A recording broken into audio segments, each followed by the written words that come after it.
Les seniors ont-ils la mémoire courte, les plus de 60 ans, qui ont placé Emmanuel Macron en tête à la présidentielle, alors que le dernier quinquennat ne leur a pas fait spécialement de cadeaux? Bonjour Marc. Bonjour David. Marc Vigneault, journaliste au Point.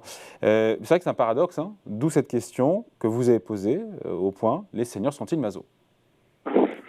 Oui, on s'est un peu amusé, hein. C'était Oui, pour évidemment. dire en gros, comment expliquer ce vote des seniors qui au premier tour, et c'est très frappant, hein, c'est la catégorie qui vote le plus pour Emmanuel Macron. Et Hein. même au Quand second on tour regarde les d'ailleurs. sondages, et même au second tour, mais au second tour, il y a des reports de voix qui fait que d'autres catégories aussi ont voté, ont mis en tête, d'autres catégories d'âge ont mis en tête Emmanuel Macron. Mais au premier tour, c'est assez impressionnant. Hein. Par exemple, pour la catégorie des 70 ans et plus, selon des sondages sortis des urnes, 41% des 70 ans et plus ont voté pour Emmanuel Macron, 30% pour les 60-69 ans, et après quand on tombe dans les autres catégories d'âge, c'est des chiffres beaucoup moins impressionnants, hein, 24% pour les 50-59 ans, 24% pour les 35-49 ans.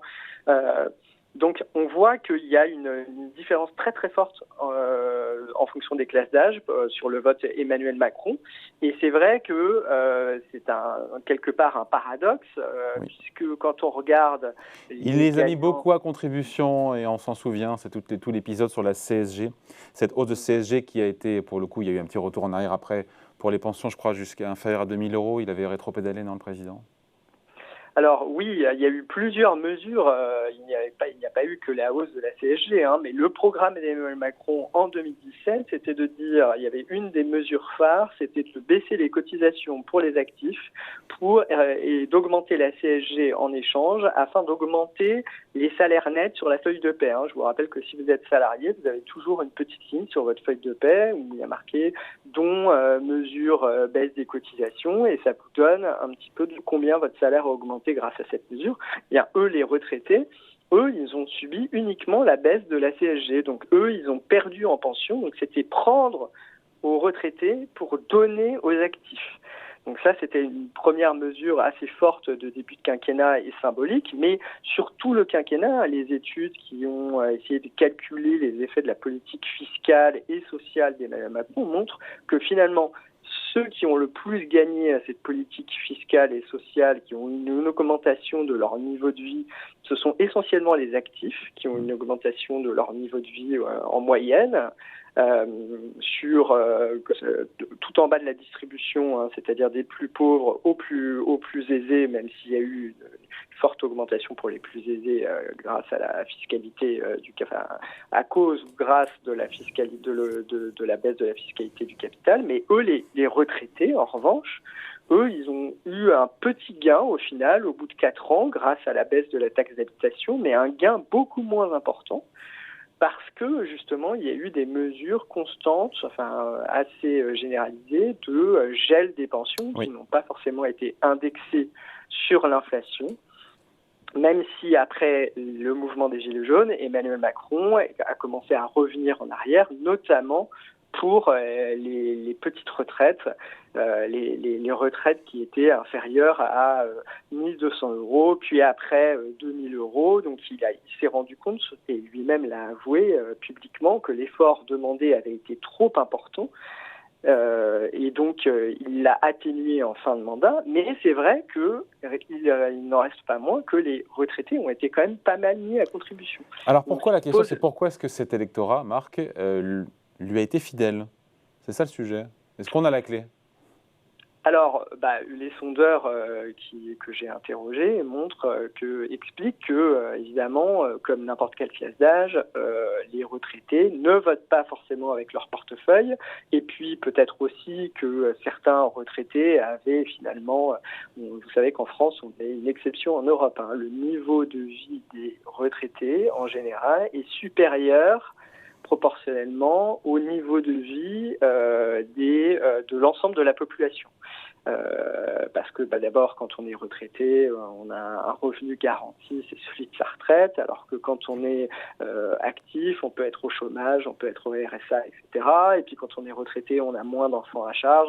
En général, on est en plus propriétaire, enfin on est souvent propriétaire de son appartement, ou enfin voilà. Donc finalement c'est une exception en Europe. En France, les retraités, on a un niveau de vie supérieur à celui de la population en général, et donc certains retraités, ont pu se dire, il faut que je participe à l'effort national pour favoriser les générations qui connaissent le chômage, qui ont plus de difficultés dans la vie, etc. Et puis, les sondeurs soulignent que les retraités en France sont légitimistes. L'effet drapeau, l'effet de la guerre en Ukraine, de l'offensive russe en Ukraine, a créé un effet drapeau qui a persisté dans le vote des retraités. Et puis les retraités, on sait qu'ils n'aiment pas les expériences un peu le saut dans l'inconnu, le saut Ils n'aiment pas l'aventure, c'est ça? Ils n'aiment pas l'aventure. Et c'est vrai que, pardon, mais Marc, peut-être que le programme, pour le coup, notamment sur cette réforme des retraites, voulu, défendu en tout cas par Marine Le Pen, qui accordait de nouveaux droits, qui avait un coût, peut-être que ça les a un petit peu, ça a pu leur faire peur que leur pension ne soit plus financée et plus garantie s'il y avait ce programme était mis en œuvre, non? Oui, tout à fait. Il y a aussi effectivement un intérêt bien compris de cette catégorie d'âge qui pense qu'effectivement, et ils ont en quelque sorte raison, on est dans un système où les retraités d'aujourd'hui voient leur pension payée par les actifs actuels. Donc ce système-là, si effectivement on réduit trop la durée de travail ou on abaisse l'âge de départ à la retraite, ça peut entraîner des problèmes de financement des pensions. Et là, on rentre dans quelque chose où un jour, il faudra peut-être dire, si ça coûte trop cher, dire aux retraités, écoutez, désolé, mais il n'y a plus assez d'actifs qui travaillent, donc on est obligé de vous serrer la ceinture. Et puis là, peut-être de façon beaucoup plus importante qu'aujourd'hui. Donc les retraités, eux, ils veulent que le système de retraite français par répartition soit conforté, et donc et puis ils considèrent qu'ils ont travaillé toute leur vie, qu'ils ont beaucoup travaillé, qu'ils travaillaient plus d'heures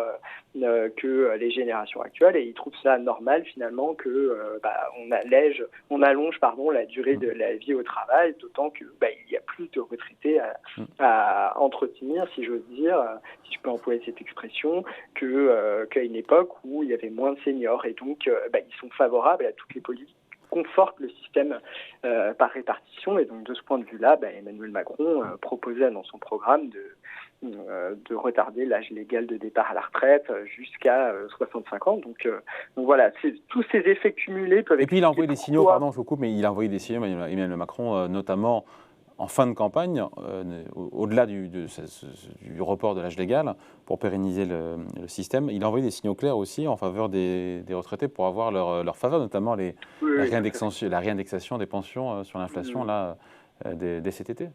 Oui, dès cet été, alors qu'elle aurait dû attendre le début de l'année prochaine. Il faut rappeler que les pensions sont indexées sur l'inflation, contrairement à ce que laissait entendre Marine Le Pen. Le problème, c'est qu'elles le sont avec un décalage, et que les retraites complémentaires du privé, qui sont dans les mains des partenaires sociaux pour des raisons d'économie, parfois ne sont plus indexées, mais en tout cas les retraites de base qui sont à la main du gouvernement, elles sont indexées avec retard. Donc là, il a annoncé effectivement qu'elles seraient revalorisées dès cet été pour éviter entre-temps une perte assez forte de pouvoir d'achat. Donc effectivement, le discours d'Emmanuel Macron vis-à-vis des retraités a changé. En 2017, il disait il faut un effort de solidarité intergénérationnelle, et ce discours aujourd'hui a disparu. On ne peut plus dire aux retraités il va falloir geler vos pensions, et pourtant certains économistes sont favorables à ce que les retraités fassent cet effort, puisque comme je le disais, ils notent que la France est une exception de ce point de vue-là en Europe, et que le niveau de vie des retraités est toujours supérieur à celui des actifs, ce qui est encore une fois une exception. Alors cette exception dans les décennies à venir va se corriger toute seule, parce que vous savez que une des réformes qui demande finalement le plus d'efforts aux retraités, c'est celle qui a indexé les pensions, qui sont revalorisées chaque année comme l'inflation et non pas comme les salaires. Donc ça veut dire que si les salaires croissent plus vite que l'inflation ? En général. Alors évidemment, on est dans une période où l'inflation repart très fort, et peut-être pas. Donc donc là, effectivement, ça protège les retraités dans cette période très exceptionnelle, mais que les pensions soient indexées sur l'inflation. Mais en régime normal, on peut espérer que l'économie, quand même, génère suffisamment de richesse pour que les salaires progressent plus vite que l'inflation. Et donc, c'est ce qui fait que, en fait, dans les prochaines années, normalement, la pension des retraités relativement au salaire va se dégrader. C'est-à-dire que les retraités vont perdre en valeur absolue, en pouvoir d'achat. On va pas Sauf si l'inflation croît plus vite que les salaires. Oui, effectivement. Mais d'ailleurs, a priori, ça devrait être une situation temporaire, sauf si on n'arrive pas à contrôler l'inflation, ce qui serait un échec de politique économique. Ouais. Mais a priori, les mesures qui étaient favorables aux pensions, aux retraités, chez les candidats à la présidentielle, c'était même, il y en avait certains qui pouvaient dire on va les réindexer sur les salaires, parce qu'à long terme, on pense que les salaires vont progresser plus vite que l'inflation. Et d'ailleurs, le fait que l'inflation aujourd'hui soit supérieure au salaire et qu'Emmanuel Macron doive les indexer tout de suite sur l'inflation, et ça c'est un élément qui justifie encore plus une réforme des retraites, puisque ça veut dire que ça c'était des éléments qui n'étaient pas prévus par le Conseil d'orientation des retraites quand on dit finalement il y a assez peu de déficit dans les prochaines années, etc. Si l'inflation est durablement supérieure à l'évolution des salaires, il va falloir indexer les pensions sur l'inflation, et donc ça va coûter de l'argent au système, et il va bien falloir qu'à un moment quelqu'un finance cette indexation forte sur l'inflation. Avant de se quitter, Marc, la couverture de l'hebdo de cette semaine du Point, on va la regarder. Qu'est-ce qu'on peut lire ? Oui, le président. Alors, c'est le numéro un petit peu qui marque à chaque fois la réélection d'un président de la République. Donc, on revient sur toute la carrière d'Emmanuel Macron, comment c'est un des présidents, même s'il a réalisé un score qui était beaucoup moins important qu'il y a 5 ans, comment il a été réélu alors qu'il était le président sortant, ce qui est finalement une exception. Et puis, on revient aussi sur la success story, si l'on peut dire, malgré la défaite de Marine Le Pen, comment elle a réussi finalement à se banaliser et à faire voter presque 42% des votants pour elle. Voilà, Marine Le Pen a réussi un tournant par rapport à l'image qu'évidemment laissait Jean-Marie Le Pen. Voilà donc à lire tranquillement ce week-end dans le magazine Le Point. Merci Marc. Merci beaucoup David, Salut. Bonne journée.